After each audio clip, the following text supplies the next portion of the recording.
ထိုင်းနိုင်ငံမှာလူသုံးများတဲ့ license အကောက်ကိုဘယ်လိုမျိုးဖွင့်ရမလဲဆိုပြီးလာမေးထားကြတဲ့သူတွေအတွက်ဒီနေ့မိတ်ဆွေတို့ကို license အကောက်ကိုဘယ်လိုမျိုးလွယ်လွယ်ကူကူဖွင့်ရမလဲဆိုတဲ့နည်းလမ်းလေးကိုဒီနေ့ဒီဗီဒီယိုလေးနဲ့ပြန်လည်မျှဝေပေးသွားမှာဖြစ်ပါတယ်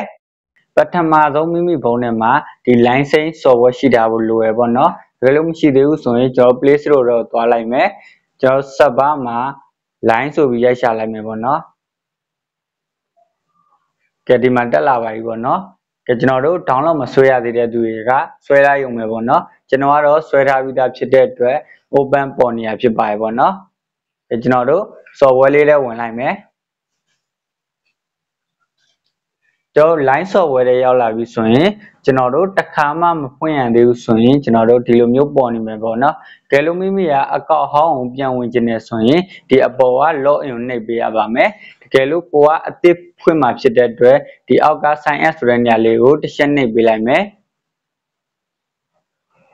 ပြီးရင်နှုတ်နောက်နှိပ်မယ်ကျွန်တော်ဒီနေရာမှာတခုပြောချင်တာကဒီမှာဆိုရင်ထိုင်လန်ဖြစ်နေရပေါ့နော်ကျွန်တော်ကထိုင်းမှာဖြစ်တဲ့အတွက်ထိုင်လန်ဖြစ်နေရပေါ့နော်ကဲလို့မိမိတို့ကဒီနေရာမှာထိုင်းမဟုတ်ဘူးတခြားနိုင်ငံတွေဖြစ်နေရဆိုရင်ကျွန်တော်တို့ကထိုင်းအောင်ပြောင်းမရမယ်ပေါ့နော်ဒီအပေါ်မှာထိုင်လန်ဖြစ်သွားပြီဆိုရင်ဒီအောက်ကကို line အသုံးပြုမဲ့ဖုန်းနံပါတ်ကိုထည့်ပေးရပါမယ်ကျွန်တော်ဖုန်းနံပါတ်ကိုထည့်ပြီးသွားပြီဆိုရင်ကျွန်တော်တို့ဒီအောက်ကနေရာလေးမှာကျွန်တော်အမှန်ချစ်လေးတစ်ချက်ထည့်ပေးမယ်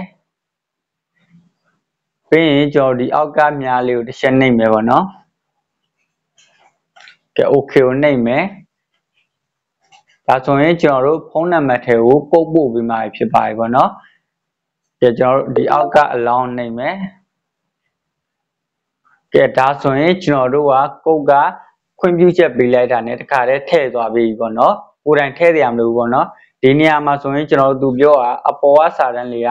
ကို့မှာအကောင့်ဟောင်းရှိလာလို့မေးရပေါ့နော်ကို့မှာကျူးကျွန်တော်က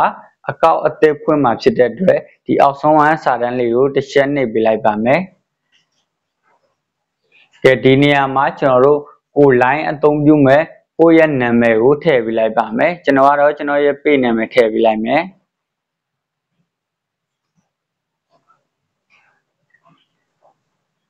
ကဲ page နာမည်ထည့်ပြီးရပြီပေါ့နော်ဒီနေရာမှာကိုကြိုက်တဲ့နာမည်ထည့်လို့ရရပါတော့ပြီးရင်ကျွန်တော်ဒီအပေါ်မှာပုံထည့်ပေးရမယ်ပေါ့နော်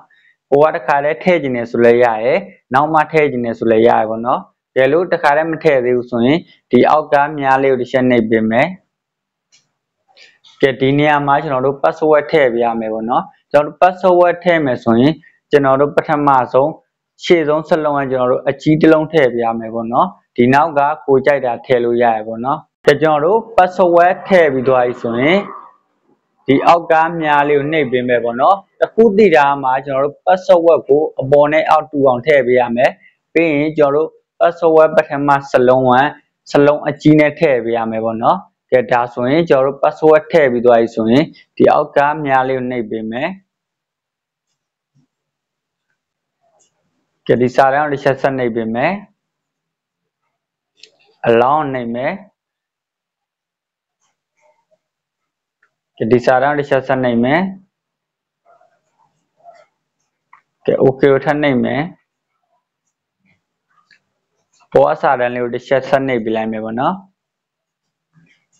ကဲ allow မှာဆက်နှိပ်ပေးလိုက်မယ်ဒီနေရာမှာကျွန်တော်ဖြည်းဖြည်းချင်းပြပြရပါတော့နားမလည်မှာဆိုတဲ့အတွက်ဒီအပေါ်အစာတန်းလေးပေါ့နော်ကဲဒီနေရာမှာကျွန်တော်တို့အမှန်ကြီးလေးထည့်မယ်ပြီးရင်ကျွန်တော်ဒီနောက်က allow နှိပ်ပေးလိုက်မယ်ခဏလေးစောင့်မိလိုက်မယ်ပေါ့နော်ဒီမှာ100%ပြည့်သွားရပြီပေါ့နော်